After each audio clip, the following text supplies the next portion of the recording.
Hello everyone, welcome to this amazing platform of our channel Panesha for Competitive Examinations and I am Piyush। तो आपके भी recently national housing bank की तरफ से recruitment for assistant managers scale 1 की notification आई हुई है।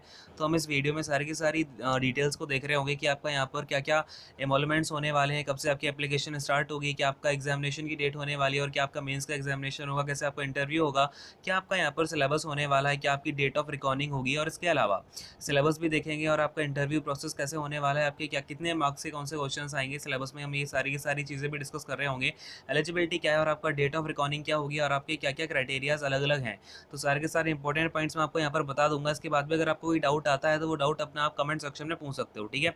तो सबसे पहले यहाँ पर आप देख लो, submission of online application and payment of fees आपकी स्टार्ट है 29 अगस्त 2020 से लेकर के 18 सितंबर 2020 तक, ठीक है ना। तो अगर आप अभी इसे फिल करने वाले हो तो इसको फटाफट से फिल कर ही देना, बाद में देर करने से कोई फ़ायदा है नहीं, ठीक है। और यहाँ पर हम इसकी यहाँ पर कितनी आपको वैकेंसीज नोटिफाई की गई हैं रिगार्डिंग दिस जॉब, वो भी हम यहाँ पर डिस्कस करेंगे, ठीक है। तो सबसे पहले अगर मैं बात करूँ तो इंपॉर्टेंट यहाँ पर हम डेट्स की बात कर लेते हैं। तो सबसे पहले अगर मैं बात करता हूँ ऑनलाइन रजिस्ट्रेशन की, तो वो आपका मैंने बता ही दिया 29 अगस्त, यानी कि आपका आज से ये रजिस्ट्रेशन होना शुरू हो गए हैं और ये आपका 18 सितंबर तक चलेंगे, ठीक है। पेमेंट ऑफ फीस और रजिस्ट्रेशन, ठीक है। अब ये ई कॉल लेटर आपका कब होगा? 10 days prior to the examination. जब भी आपका एग्जामिनेशन होगा उसके 10 दिन पहले आपके ई कॉल लेटर जो होंगे वो डाउनलोड होने शुरू हो जाएंगे। इसके अलावा ऑनलाइन एग्जामिनेशन जो आपका फेज़ 1 यानी कि जो आपका टीयर 1 बोलो चाहे फेज़ 1 बोलो, चाहे जो इसका प्रीलिम्स का एग्जाम होगा वो होगा आपका अक्टूबर या फिर नवंबर 2020 में, ठीक है। अक्टूबर से नवंबर के बीच में एग्जामिनेशन आपका कंडक्ट हो जाएगा। इसके बाद में रिजल्ट ऑफ ऑनलाइन एग्जामिनेशन यानी जो आपका प्रीलिम्स का एग्जामिनेशन होगा, एक एग्जामिनेशन जो होना है आपका, वो आपका नवंबर और दिसंबर के बीच में 2020 में ही हो जाएगा। इसके अलावा जो आपका इंटरव्यू के कॉल लेटर्स होंगे वो आने शुरू हो जाएंगे जनवरी से फरवरी 2021 के बीच में। और जो आपका कंडक्ट ऑफ इंटरव्यू होगा वो जनवरी से फरवरी के बीच में ही ये शुरू हो जाएगा आपका इंटरव्यू कंडक्ट होना, और आपका फाइनल रिजल्ट भी आ जाएगा फरवरी से मार्च के बीच में। और आई थिंक आपको इसकी फाइनल ज्वाइनिंग भी मार्च और अप्रैल के बीच में ही मिल जाएगी, ठीक है। तो बहुत ही मतलब इसका प्रोसेस तो काफ़ी फास्ट है। लेकिन हम एक बार अगर वैकेंसीज़ की तरफ आते हैं तो यहाँ पर आपकी वैकेंसीज़ आप देख सकते हो। ये जो असिस्टेंट मैनेजर ग्रेड 1 है, एससी की यहाँ पर 4 वैकेंसी हैं, एसटी कोई वैकेंसी है नहीं। ओबीसी की यहाँ पर 3 वैकेंसी हैं, ईडब्ल्यूएस की 3 वैकेंसी हैं, जनरल की 6 वैकेंसी हैं और यहाँ पर अपने पास टोटल 16 वैकेंसीज़ निकल के आ रही हैं, ठीक है। तो ये आपका वैकेंसीज़ का ब्रेकअप हो गया। अगर मैं आपसे बात करता हूँ यहाँ पे कि वैकेंसीज़ आपकी पीडब्ल्यूबीडी के लिए कितनी है, तो यहाँ पर आपकी सिर्फ एक वैकेंसी है, वो भी एचआई के लिए, ठीक है। अच्छा जी, अब आते हैं अपने यहाँ पर क्या क्या इंपॉर्टेंट चीज़ें हैं। एलिजिबिलिटी आपकी यहाँ पर देखें तो नेशनलिटी वाला क्राइटेरिया तो आपका एज इट इज़ रहेगा जो भी आपका बैंकिंग के एग्जाम्स में होता है, ठीक है। तो यहाँ पर ये हमारे ज़्यादा काम की बात है नहीं। अगर मैं आपसे एज लिमिट की बात करता हूँ तो यहाँ पर एज लिमिट देख लो। ये जो यहाँ पर आपकी डेट ऑफ रिकॉर्डिंग होगी, मतलब जिस डेट को आपका देखा जाएगा, आपकी एज लिमिट होगी चाहे आपकी एजुकेशनल क्वालिफिकेशन होगी, ये सारी की सारी चीज़ें आपकी 1 अगस्त 2020 तक देखी जाएंगी, ठीक है। अब देखो यहाँ पर हमारा क्या क्या एज लिमिट है, इसके बाद क्या क्या और भी क्राइटेरिया है वो देखते हैं एक बार। अब यहाँ पर देखो भाई आगे और क्या है अपने पास, मिनिमम एजुकेशनल क्वालिफिकेशन जो है उसकी हम अगर यहाँ पर बात करते हैं तो एकेडमिक क्वालिफिकेशन में आपके पास बैचलर्स डिग्री होनी चाहिए किसी भी डिसिप्लिन में हो, ये आपका मैटर नहीं करता है, लेकिन आपकी मिनिमम 60% होनी चाहिए। और अगर आप एससी एसटी या फिर पीडब्ल्यूबीडी कैंडिडेट हो तो आपकी 55% यहाँ पर होनी चाहिए मिनिमम, ठीक है। इसके अलावा अगर आपकी कोई फुल टाइम मास्टर्स डिग्री है तो उसमें आपकी मिनिमम 55% मार्क्स होने चाहिए, ठीक है। लेकिन आप अपना अगर नहीं भी है मास्टर्स में तो कोई फ़र्क पड़ता नहीं है। अगर आपके पास बैचलर्स डिग्री है तो आप अपना अकेला बैचलर्स डिग्री का जो है शो करना वहाँ पर फॉर्म फिल करते टाइम, ठीक है। अब इसके बाद क्या है भाई, ये आपके जो कैंडिडेट हैं जिन्होंने चार्टर्ड अकाउंटेंट सीएमए या फिर कंपनी सेक्रेटरी की क्वालिफिकेशन पजेस कर रखी हैं वो भी इसको अप्लाई कर ही सकते हैं। और यहाँ पर आपका जो क्वालिफिकेशन है, जो पोस्ट क्वालिफिकेशन एक्सपीरियंस है, वो यहाँ पर मांगा तो नहीं गया, कोई रिक्वायरमेंट नहीं है, लेकिन आपका कोई एक्सपीरियंस आ जाता है तो उसको वेटेज दिया जाएगा, यानी कि आपका वहाँ पर उसे प्रेफरेंस दी जाएगी एक तरीके से, ठीक है। तो एज ऑलवेज जो आपका सारे के सारे बैंकिंग एग्जामिनेशन में होता है वो प्रेफरेंस का कोई चक्कर नहीं है। अगर आपके मार्क्स वगैरह अच्छे आएंगे तो आपको ही लिया जाएगा, ठीक है। चलो अब यहाँ पर आपका जो ब्रॉड स्किल सेट्स रिक्वायर्ड है वो कम्युनिकेशन, यानी कि आपको हिंदी इंग्लिश में कम्युनिकेशन करना आना चाहिए, जो कि आपकी रिटन और ओरल स्किल होंगी, दोनों की दोनों देखी जाएंगी, जो कि सारे एग्जामिनेशन में होता भी है, एसबीआई में भी होता है, ठीक है। और analytical ability and general understanding of economic scenario भी आपका देखा जाएगा, यानी कि ये सारी चीज़ें आपकी इंटरव्यू में एक आधा बार पूछ ली जाएंगी, आपको देख लिया जाएगा, देख परख लिया जाएगा, आपको ये सारी चीज़ों में आप जो है ईजीनेस है आपके अंदर की नहीं है, ठीक है। और यहाँ पर अगर हम आ जाते हैं कि क्या क्या और अपने पास इंपॉर्टेंट बातें हैं, तो फटाफट से यहाँ पर देखो, ये जो रिजर्वेशन वगैरह है वो तो आपका एज इट इज़ रहेगा, कोई हम यहाँ पर इंपॉर्टेंट पॉइंट डिस्कस करेंगे नहीं तो वीडियो काफ़ी बड़ी हो जाएगी, है ना।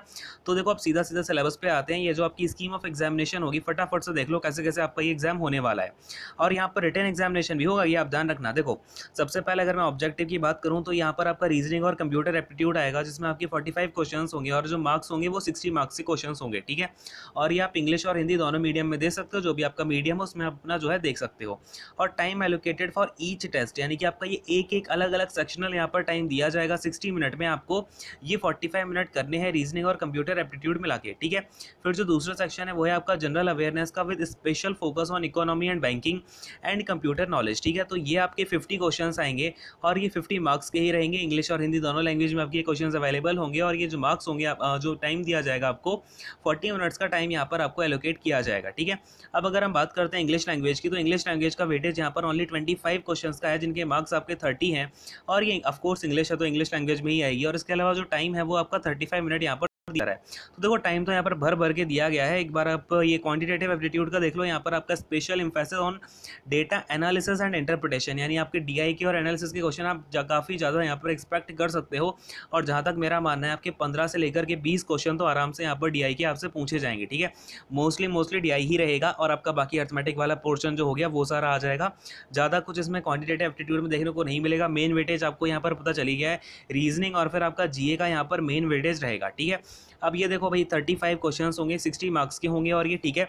और इंग्लिश और हिंदी मैथ आपकी दोनों लैंग्वेज में रहेगी। और आपको यहाँ पर टाइम कितना दिया गया है, 45 मिनट्स का जो है ये टाइम दिया गया है। अब अगर मैं यहाँ पर आपके चारों सेक्शंस को मिला देता हूँ तो यहाँ पर आपके 155 क्वेश्चन निकल के आते हैं 200 मार्क्स के। और यहाँ पर आपको टोटल 3 आवर का टाइम मिलता है, ठीक है। पूरा का पूरा पेपर 3 आवर का। और यहाँ पर आपका जो सेक्शनल टाइम है वो मैंने आपको बता ही दिया है।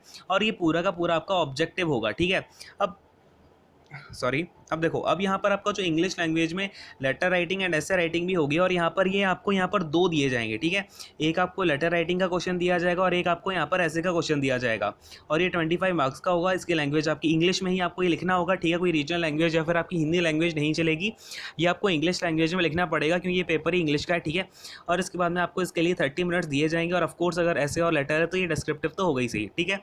तो ये तो आपका हो गया। अब देखो यहाँ पर एक बात ध्यान से देखना कि ये जो है आपका computer candidate will have to answer descriptive test by typing on the computer, ठीक है। ये बात आप ध्यान रखना, यहाँ पर आपका डिस्क्रिप्टिव है लेकिन आपको अपना कोई पेपर नहीं मिलेगा लिखने के लिए। आपको जो आपको कंप्यूटर दिया जाएगा उसमें ही टाइप करना है, ठीक है, विद इन आपको ये 30 मिनट्स में, ठीक है। यानी कि कहीं ना कहीं आपकी जो टाइपिंग स्किल्स वगैरह हैं उसको भी ये देखना चाह रहे हैं, ठीक है। बात को समझ रहे हो, ठीक है। तो ये सारी चीज़ें होगी, ये सारी बातें क्लियर हैं आपको। और ये जो आपका पेपर होगा डिस्क्रिप्टिव वाला, ये केवल क्वालिफाइंग नेचर का है। इसमें आपके जो मार्क्स होंगे वो बस आपको क्वालिफाई करने पड़ेंगे। जो भी इनका क्वालिफाइंग का मिनिमम स्कोर होगा उसको आपको बस पार करना पड़ेगा, जिससे कि आपको बस ये एवेल्यूएशन देखा जाएगा कि आपको ये जो टाइपिंग वगैरह या फिर आपको लिखना वगैरह आता है डिस्क्रिप्टिव में या फिर नहीं आता है, ठीक है। चलो भाई, अब इसके बाद में अगर मैं आपसे इंटरव्यू की बात करता हूँ तो इसके बाद में आपका क्या होगा, जो अगला आपका फेज़ होगा, फेज़ नंबर 2, ये देखो यहाँ पर लिखा भी हुआ है। फेज़ नंबर 2 आपका यहाँ पर इंटरव्यू का होगा, जिसमें कि आपका minimum aggregate cut off marks से जो आपके बच्चे शॉर्टलाइज किए जाएंगे ऑब्जेक्टिव टेस्ट और डिस्क्रिप्टिव टेस्ट के बाद में, उनका इंटरव्यू यहाँ पर होगा। और उन्हें जो है वैकेंसीज़ या फिर वैकेंसीज़ के अकॉर्डिंग उनको जो भी है वो पोस्ट एलोकेट कर दी जाएगी, ठीक है। तो ये आपका पूरा का पूरा यहाँ पर प्रोसेस हो गया। और यहाँ पर अगर मैं आपसे एमोलमेंट्स की बात करता हूँ या फिर सर्विस कंडीशंस की बात करता हूँ, और यहाँ पर आपका बॉन्ड वगैरह भी मैं आपको बता देता हूँ लगे हाथ। देखो यहाँ पर जो सर्विस का स्टार्टिंग बेसिक पे है वो 23,700 पर मंथ है। लेकिन अब ये सारी की सारी चीज़ें, आपका डीएनएस अलाउंस भी होगा इसमें, है ना। कई सारे आपके स्पेशल पे होते हैं, स्पेशल डीए होता है, एचआरए होता है, सिटी कंपनसेटरी अलाउंस होता है।